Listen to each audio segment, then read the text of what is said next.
Look, worry is basically your brain doing mental push-ups for imaginary problems. We need to talk about why your mind treats today's peace like it's a limited time offer. Your brain has this fascinating little habit. It acts like a security guard who thinks every shadow is a burglar. Our minds evolved to keep us alive, not to keep us happy. That alarm system, that constant scanning for danger, it worked great when we had to avoid lions, but now it's scanning for LinkedIn notifications and unanswered texts. Meanwhile, actual tigers remain noticeably absent from our daily commutes. Think about it. We'll spend 10 hours worrying about a 10-minute conversation. We'll mentally rehearse disasters that would make Hollywood directors jealous. Your worst-case scenarios don't even ask for permission. They just move in rent-free and start redecorating your mental space. Here's the truth bomb. Anxiety is just time travel with poor Wi-Fi connection. You're trying to live tomorrow's problems with yesterday's fears while missing today's life. And the signal? Terrible. Your mind's trying to stream future scenarios on a buffering connection. Notice how right now, in this exact moment, you're probably fine. Your bills aren't attacking. Your deadlines aren't physically present. Yet somewhere in your mind, there's a tiny CEO holding emergency board meetings about stuff that might happen. This isn't about never being concerned about anything. It's about choosing what deserves your mental energy. When you stop feeding the worry machine, you discover something remarkable. Life doesn't fall apart without your constant vigilance. It actually flows better. Chapter 1. The Day-Tight Compartment. Living in today. Living in day-tight compartments is like having an emergency exit for your mind. It's the difference between drowning in tomorrow's ocean and swimming in today's perfectly manageable puddle. Your mental submarine can handle pressure when you seal the watertight doors correctly. Here's what Dale Carnegie figured out. Your mind is like a submarine with watertight doors. When you seal off yesterday and tomorrow, you create perfect mental buoyancy for handling today. The beauty is, today always comes in bite-sized pieces. You never face life. You only face moments. We're terrible at predicting the future, but excellent at ruining today with those predictions. It's like trying to cook dinner while simultaneously planning next month's meals. You'll burn everything, learn nothing, and probably order takeout. Mental multitasking across time zones doesn't work. Your future self isn't sitting in tomorrow reading your current worries and wishing you'd worried harder. They're probably reading them like old diary entries and laughing at Comic Sans font decisions. Really? I worried about that for 6 weeks? Becomes your future mantra. Right now, this moment is all that exists physically. Your tomorrow anxiety is mental time travel. Your yesterday regrets are mental archaeology. But this breath, this heartbeat, this is your actual reality, and it's surprisingly manageable. When you seal today's compartment, something incredible happens. Your problem-solving ability skyrockets because your full mental bandwidth focuses on actual current challenges. It's like switching from trying to text while driving to actually watching the road. Survival rates improve dramatically. Chapter 2. Control Central. The focus matrix. Stop trying to control things that don't care about your control. It's like trying to change the weather by yelling at clouds. All you're doing is annoying the birds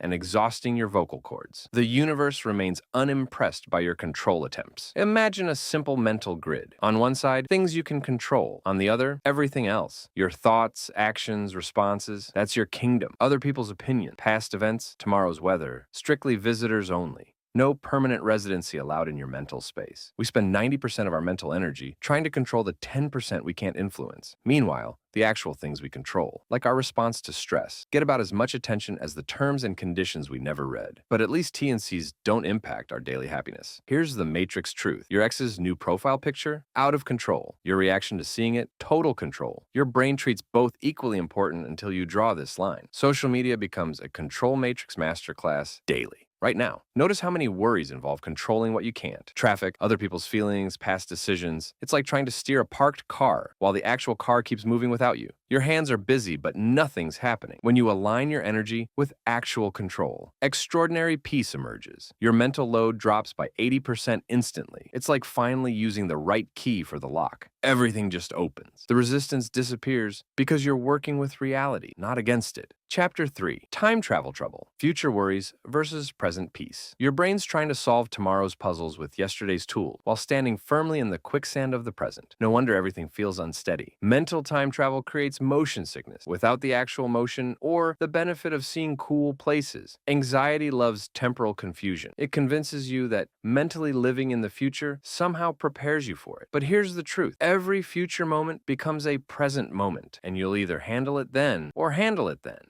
The preview doesn't change the show. It just spoils the surprise. We rehearse conversations like actors for a play that might get canceled. We practice scenarios for jobs we might not get. Meanwhile, actual present moments slip by like missed exits on a highway, and we wonder where the time went. GPS can't track where attention wandered. Future you isn't sitting around appreciating how much past you worried. They're probably busy dealing with completely different problems you never thought to worry about. Worry is terrible at forecasting. It's like weather apps, but with 100% chance of unnecessary anxiety. Right now, this moment contains zero future problems. They don't exist here. The bills that might come, not here. The mistakes that might happen, not here. Only manufactured anxiety imports future trouble into present peace. It's unauthorized time travel cargo. When you anchor yourself here, in this breath, something miraculous happens. Solutions appear. Clarity emerges. Actions become obvious. The present moment is where your actual power lives. Past and future are mental tourist destinations, but present is your permanent address. Chapter 4. The Decision Tree. Actionable versus fantasy. Your worries fall into two simple categories: things you can do something about and things that are just mental entertainment. The trick is knowing which is which before you subscribe to the premium worry package with unlimited anxiety streaming. Every worry hits a simple decision point. Can you act on this? Yes leads to action. No leads to acceptance. Yet somehow, we've developed a third path: endless mental tourism, where we visit problems without solving them. It's the scenic route through Anxiety Mountain. We treat actionable worries like Netflix passwords. We'll share them endlessly, but won't actually use them effectively. Meanwhile, unactionable worries get VIP treatment like they're celebrity concerns worthy of our constant attention. Fan behavior isn't attractive in mental management. Your unactionable worries are like watching the Weather Channel for places you'll never visit. Entertaining? Maybe. Useful? Absolutely not. Your anxiety has cable packages you didn't even subscribe to. The monthly bill? Your peace. Stop and audit your current worries. How many have a clear next action? How many are just thoughts on repeat? It's like having apps running in the background draining your battery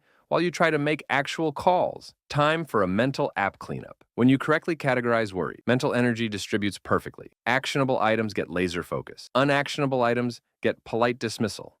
Your brain finally knows where to invest its CPU cycles. Processing power redirects from worry loops to solution algorithms. Chapter 5. The 5 Senses Grounding. Anchoring to now. Your senses are like tiny anchors, keeping your ship of consciousness from drifting into worry storms. The irony? We ignore our most powerful grounding tools while frantically searching for peace everywhere else. Ship anchors sitting unused while we panic about rough seas. Anxiety lives in your head. Peace lives in your senses. Right now, you can see something, hear something, feel something, taste something, smell something. That's 5 escape routes from worry's prison. Emergency exits clearly marked for your convenience. We'll spend thousands on meditation apps while ignoring free sensory experiences. It's like buying expensive bottled water while standing next to a crystal clear spring. Our senses are always open for business. No subscription required. The original wireless connection. Your 5 senses are like bouncers at the present moment club. Worry shows up in a cheap suit of future predictions, but can't get past the velvet rope of what's actually happening now. VIP access requires sensory credentials only. Now notice how worry disappears when you stub your toe? Sudden sensory input hijacks anxiety's channel completely. Your senses are broadcasting the Now Network 24/7. You just need to tune in. Better reception than any worry channel. Unlike breathing techniques or meditation practices, sensing happens automatically. You're already equipped with the perfect anxiety antidote. The only skill needed? Remembering to pay attention to what's already paying attention. Your body doesn't need an app update. And hey, if you like this video, don't forget to subscribe and hit that like button. Also, let me know your thoughts on what I just shared. Oh, and there's more. I've just started a Patreon to help support these videos and connect with you more directly. Check out the link in the description if you'd like to join. Chapter 6. The Worry Audit. Seeing Patterns Clearly. Your worry patterns run like background apps on your mental smartphone. Time for a system diagnostic to see which programs are actually helping and which are just draining your battery. Mental RAM isn't unlimited, despite what anxiety believes. Worries love recycling themselves. The same core anxieties wear different costumes throughout your life. Relationship worry becomes work worry, becomes health worry. But peek behind the mask, and you'll find the same few villains. Halloween never ends in anxiety theater. And we collect worries like kids collect trading cards, except these cards decrease in value over time and give you stress instead of status. Meanwhile, the really rare card, peace of mind, we keep in storage unused. Mint condition anxiety, worn out serenity. Your worry audit reveals something hilarious. 90% of your concerns are reruns with bad special effects. It's like watching the same horror movie, but being surprised every time by the plot twist. Predictable fear with unpredictable scheduling. Pull up your mental history. Notice how many apocalypses didn't happen? How many disasters remain theoretical? Your worry track record is worse than weather forecasts. Yet you keep consulting it. Time for meteorologist reevaluation. Seeing your worry patterns objectifies them. What felt personal becomes predictable. What seemed unique becomes familiar. Your anxiety transforms from mysterious force to identifiable habit, and habits can be changed. Pattern recognition enables pattern interruption. Chapter 7, The Perspective Shift, 555 Rule. Your current worry feels massive because you're looking at it through the wrong end of the time telescope. Flip it around and watch problems shrink to their actual size. Perspective microscopes make problems huge. Perspective telescopes reveal their true dimensions. The 555 rule creates temporal distance instantly. Will this matter in 5 hours, 5 days, 5 years? It's like having a time machine that shows you exactly how much mental real estate your worry deserves. Emotional zoning laws finally make sense. We treat daily inconveniences like they're main character problems in life's epic story. Meanwhile, the actual plot-driving moments get anxiety cameos. It's like casting the coffee shop barista as the lead while the love interest plays background extra. Terrible casting director, this mind. Your 5 year from now self is reading your current worries like texts from a dramatic friend. OMG, my coffee was lukewarm. Becomes remember when I thought cold coffee was a crisis? Future you has perspective. Present you can borrow it. Time travel for sanity. Think of a worry that consumed you 5 years ago. How's its importance holding up now? Most anxieties have shorter shelf lives than milk, but we treat them like fine wine that improves with mental aging. Expired concerns deserve disposal. The 555 rule isn't about minimizing real problems. It's about accurately sizing your emotional investment. When you match concern intensity to actual impact, mental energy allocates perfectly. ROI calculation for worry finally makes mathematical sense. Chapter 8, The Worry Vacation Scheduled Concern Time. Imagine anxiety had office hours. Worry Inc. operates 9 to 5. After hours, you're off duty. Turns out scheduling worry is like scheduling Netflix. Turns out you need it way less than you use it. Corporate downsizing hits anxiety division. Your mind thinks worry needs unlimited access to solve problems. But problems get solved with focus, not time. Schedule worry like you schedule dentist appointments. Necessary, but brief. The rest of life deserves your full presence. Anxiety doesn't earn overtime pay. We give worry a universal hall pass to interrupt any mental activity. It's like that one friend who FaceTimes you while you're in the shower. Necessary boundaries missing. Eventually, you're just soggy and nowhere near clean. Relationship status, it's complicated. Try scheduling worry time and watch your brain throw a tantrum like a toddler denied candy. But what if something urgent comes up? Nothing's more urgent than your peace. Worry can wait its turn like everyone else. No cutting in line anxiety. Notice how your mind stops manufacturing concerns when real deadlines approach? That's proof worry operates on leisure time only. Give it business hours. Suddenly it becomes efficient. Productivity paradox solved through scheduling. Scheduled worry creates actual mental space. Your day contains moments for joy, creation, connection, not just problem solving. It's like clearing hard drive space by deleting duplicate files. System performance improves when you clean house. Chapter 9, Action over Rumination. Moving forward, your brain confuses thinking about problems with solving them. It's like sitting in a parked car, revving the engine while your destination remains unreached. Action is the gear that actually moves life forward.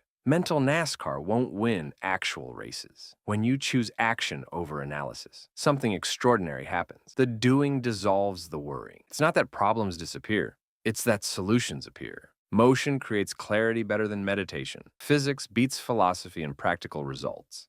We marinate problems in worry like they're tough steaks needing tenderizing. Meanwhile, action cuts through difficulty like a hot knife through butter. We're using mental marinades when we need mental knives. Wrong kitchen equipment for problem solving. Your rumination is like endlessly scrolling through a to-do list app without checking anything off. Meanwhile, life's asking, are you going to keep reading the recipe or actually cook? Time to close the mental cookbook. Kitchen's open, chef's needed. Notice how solving one small problem shifts your entire mental energy? It's like dominoes falling in reverse. Each action builds momentum, while each worry builds inertia. Choose the physics that moves you forward. Laws of motion apply mentally. Action transforms worry into wisdom. Each step forward teaches more than each step backward in anxiety. Your confidence compounds with completion, not contemplation. Achievement isn't thought's child. Experience creates expertise. Chapter 10. The bigger picture. Life worth living. Step back far enough and your worries become pixels in a much larger picture. The question isn't whether you'll handle problems, but whether you'll notice beauty while handling them. Zoom out feature needed for proper perspective. Life's bigger picture contains both struggles and starlight. When you zoom out, worry's importance adjusts automatically. Your problems don't disappear.